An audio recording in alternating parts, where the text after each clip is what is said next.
തിരഞ്ഞെടുപ്പിന്റെ ജനവിധി വരും മുൻപേ തന്നെ മുഖ്യമന്ത്രി സ്ഥാനത്തിനായി കോൺഗ്രസിൽ പിടിവലി മുറുകുകയാണ്.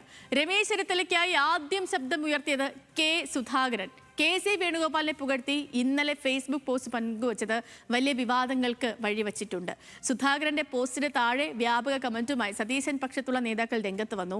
കമന്റുകൾ അനിയന്ത്രിതമായതോടെ സുധാകരൻ ഒടുവിൽ കമന്റ് ബോക്സ് ഓഫ് ചെയ്യേണ്ടിയും വന്നു. മുഖ്യമന്ത്രി പദത്തിനായുള്ള കോൺഗ്രസിനുള്ളിലെ പിടിവലി പരിധി വിടുകയാണോ? ന്യൂസ് ആംഗിൾ പരിശോധിക്കുകയാണ്. നിഖിൽ നമുക്കൊപ്പം ചേരുന്നുണ്ട് തത്സമയം കണ്ണൂരിൽ നിന്ന്. നിഖിൽ, ഈ നിലവിൽ വോട്ടെണ്ണൽ ദിവസം വളരെ കൃത്യതയോടെ നീങ്ങാൻ തയ്യാറെടുക്കുകയാണ് UDF. ഈ പോൾ ചെയ്യപ്പെട്ട ബൂത്തുകളിൽ രേഖപ്പെടുത്തിയ പോളും വോട്ടിംഗ് യന്ത്രത്തിൽ ഉള്ള കണക്കുമൊക്കെ വളരെ വ്യക്തമായി പരിശോധിക്കാൻ ഏജന്റുമാർക്ക് പ്രതിപക്ഷ നേതാവ് അടക്കം നേരിട്ട് നിർദ്ദേശം നൽകിയൊരു സാഹചര്യം നിലവിലുണ്ട്. അതൊരു വശത്ത്.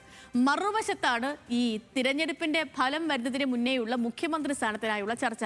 ആദ്യം ഈ പറഞ്ഞതുപോലെ തന്നെ കെ സുധാകരൻ രമേശ് ചെന്നിത്തലയുടെ പേരെടുത്ത് പറഞ്ഞു തന്നെ അനുകൂലിച്ചിരുന്നു. തൊട്ടു പിന്നാലെ അത് KC-യിലേക്ക് പോകുന്നു. പ്രതിപക്ഷ നേതാവ് VD സതീശൻ മറ്റൊരിടത്തേക്ക് നിൽക്കുന്നു. തിരഞ്ഞെടുപ്പ് വിധി വരുന്നതിന് മുൻപേയുള്ള കോൺഗ്രസിനുള്ളിലെ ഈ മുഖ്യമന്ത്രി സ്ഥാനത്തിനായുള്ള പിടിവലി, അതും മുതിർന്ന നേതാക്കളുടെ ഭാഗത്തു നിന്നുണ്ടാകുന്ന അച്ചടക്കമില്ലായ്മ, ഇതെല്ലാം പാർട്ടിയെ പ്രതിസന്ധിയിലാക്കുന്നുണ്ടോ നിഖിൽ?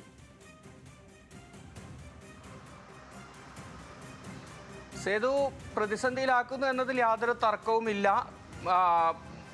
തെരഞ്ഞെടുപ്പ് ഫലം വന്ന് വെറും 5 മിനിറ്റിനുള്ളിൽ മുഖ്യമന്ത്രിയെ തിരഞ്ഞെടുക്കാൻ പറ്റുമെന്ന് പറഞ്ഞ ഒരു മുന്നണിയാണ്. ആ സംവിധാനത്തിൻ്റെ ഭാഗമായാണ് ഇപ്പോൾ തെരഞ്ഞെടുപ്പ് ഫലം വരുന്നതിന് മുന്നേ ഇത്തരത്തിലൊരു ചർച്ച നടക്കുന്നത് എന്നുള്ളത് തന്നെയാണ്. എങ്ങനെ 5 മിനിറ്റിനുള്ളിൽ അവർക്ക് അങ്ങനെ ഒരു തീരുമാനം, 5 മിനിറ്റ് പോട്ടെ, ഈ പറഞ്ഞ ഒരു 5 ദിവസം ഉണ്ടായാൽ പോലും ഇതാണ് സ്ഥിതിയെങ്കിൽ UDF-നകത്ത് ഒരു മുഖ്യമന്ത്രിയിലേക്ക് എത്തുക, അല്ലെങ്കിൽ കോൺഗ്രസിന് ഒരു മുഖ്യമന്ത്രിയിലേക്ക് എത്തുക എന്നത് സാധ്യമാകില്ല എന്ന് വ്യക്തമാക്കുന്നത് കൂടിയാണ് ഇപ്പോൾ നടക്കുന്ന ചർച്ചകൾ. ഏതായാലും ഇതിൽ ഏറ്റവും പ്രധാനപ്പെട്ട, ഏറ്റവും കൗതുകമുള്ള, രസകരമായ കാര്യം, ഈ തെരഞ്ഞെടുപ്പ് ഫലം വരുന്നതിന് മുന്നേ ഇങ്ങനെ പരസ്യമായി ഇത്തരത്തിൽ ചർച്ചകൾ വരുന്നത് എന്തായാലും കോൺഗ്രസ് പ്രവർത്തകർക്ക് വലിയ രീതിയിലുള്ള ഒരു പ്രശ്നം അക്കാര്യത്തിൽ ഉണ്ടാക്കിയിട്ടുണ്ട് എന്നുള്ളതാണ്. ഏതായാലും കെ സുധാകരനെ പല ഘട്ടങ്ങളിലും പിന്തുണച്ച അണികൾ ഈ ഒരു പോസ്റ്റിന്റെ പേരിൽ കെ സുധാകരനെതിരെ തിരിയുന്നു എന്നുള്ളത് തന്നെയാണ് നമ്മൾ മനസ്സിലാക്കുന്നത്. ആ പോസ്റ്റിനോടുള്ള പ്രതികരണങ്ങളിൽ നിന്നെല്ലാം മനസ്സിലാക്കുന്നത് അങ്ങനെ തന്നെയാണ്. ഏതായാലും കെ സുധാകരൻ ഇപ്പോൾ ഉടനെ പെട്ടെന്ന് കളം മാറി ഇത്തരത്തിൽ KC വേണുഗോപാലിന് വേണ്ടി രംഗത്ത് വരുന്നത്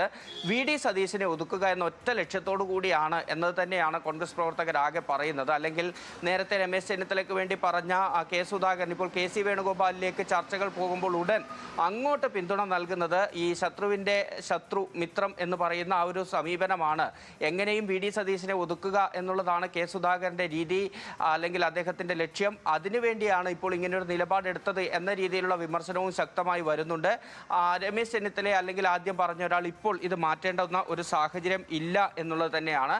പക്ഷേ കോൺഗ്രസിനകത്ത് ഈ പറയുന്നത് പോലെ ചില നേതാക്കൾക്കിടയിലെങ്കിലും ഇങ്ങനെ ഒരു നീക്കത്തിൻ്റെ സൂചനകൾ തുടക്കം തൊട്ടേ ഉണ്ടായിരുന്നു എന്നുള്ളത് വ്യക്തമാണ്. കാരണം ഈ തെരഞ്ഞെടുപ്പിൻ്റെ പ്രചാരണം തുടങ്ങുന്നതിന് മുന്നേ തന്നെ ഉണ്ടായിരുന്ന ഒരു ചർച്ച തന്നെയായിരുന്നു. KC വേണുഗോപാൽ ഒരുപക്ഷെ ഡൽഹിയിൽ നിന്ന് നേരെ കേരളത്തിലേക്ക് അദ്ദേഹത്തിൻ്റെ പ്രവർത്തനം മാറ്റും, മുഖ്യമന്ത്രിയായി എത്തിയേക്കും, ഏറ്റവും സുരക്ഷിതമായ, ഒരുപക്ഷെ കണ്ണൂർ ജില്ലയിൽ നിന്ന് തന്നെയുള്ള ഏറ്റവും സുരക്ഷിതമായ ഒരു സീറ്റിൽ KC വേണുഗോപാലിനെ മത്സരിപ്പിക്കാനുള്ള നീക്കം എന്നൊക്കെ തരത്തിൽ ചർച്ചകൾ നേരത്തെ തന്നെ ഉണ്ടായിരുന്നതാണ്. പക്ഷെ അതൊന്നും ഔദ്യോഗികമായോ അല്ലെങ്കിൽ ഒരു അന്തിമ തീർപ്പിലേക്കോ ഒന്നും എത്തിയ കാര്യമായിരുന്നില്ല.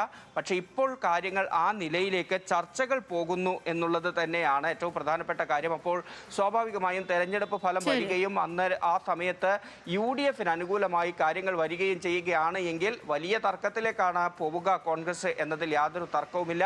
രമേശ് ചെന്നിത്തലയും VD സതീശനും മാത്രമാവില്ല, KC വേണുഗോപാലും കൂടി ആ ചിത്രത്തിലേക്ക് വന്നാൽ തീർത്താൽ തീരാത്ത പ്രശ്നങ്ങളിലേക്ക് ഈ മുഖ്യമന്ത്രി പദവുമായി ബന്ധപ്പെട്ട് കോൺഗ്രസ് പോകുമെന്നുള്ളതാണ്. അതിനിടയിൽ ഏതായാലും ഇപ്പോൾ കെ സുധാകരൻ സ്വീകരിച്ചിരിക്കുന്ന നിലപാടിന് കോൺഗ്രസ് പ്രവർത്തകരുടെ പിന്തുണ ഇല്ല എന്നുള്ളത് നമുക്ക് ഉറപ്പിച്ച് പറയാൻ സാധിക്കും. കെ സുധാകരന്റെ സത്യത്തിൽ എന്താ സംഭവിച്ചുകൊണ്ടിരിക്കുന്ന കാര്യം മനസ്സിലായി. എപ്പോഴും പാർട്ടിനെ പ്രതിരോധത്തിലാക്കുന്ന നിലയാണ് കെ സുധാകരൻ സ്വീകരിച്ചത്. നമുക്കറിയാം, സ്ഥാനാർത്ഥി പട്ടിക വരുന്ന ഘട്ടത്തിൽ കടുത്ത നിലപാടായിരുന്നു സുധാകരൻ കാരണം ഒരു മുന്നണി പ്രതിരോധത്തിലാക്കുന്നതാണ് നമ്മൾ കണ്ടത്. ഹൈക്കമാൻഡിന് അടക്കം ഇടപെടേണ്ടി വന്നു. അദ്ദേഹത്തെ ഒന്ന് പറഞ്ഞ് മനസ്സിലാക്കി മെരുക്കിയെടുക്കാൻ വേണ്ടിയിട്ട് ഞാൻ പാർട്ടി വിടാൻ പോകുന്നു, ഞാൻ മറ്റൊരു മുന്നണി ചേരാൻ പോകുന്നു, ഞാനൊരു സ്വതന്ത്ര നീക്കം നടത്തുന്നു എന്തൊക്കെ വാർത്തകളാണ് പ്രചരിച്ചത്.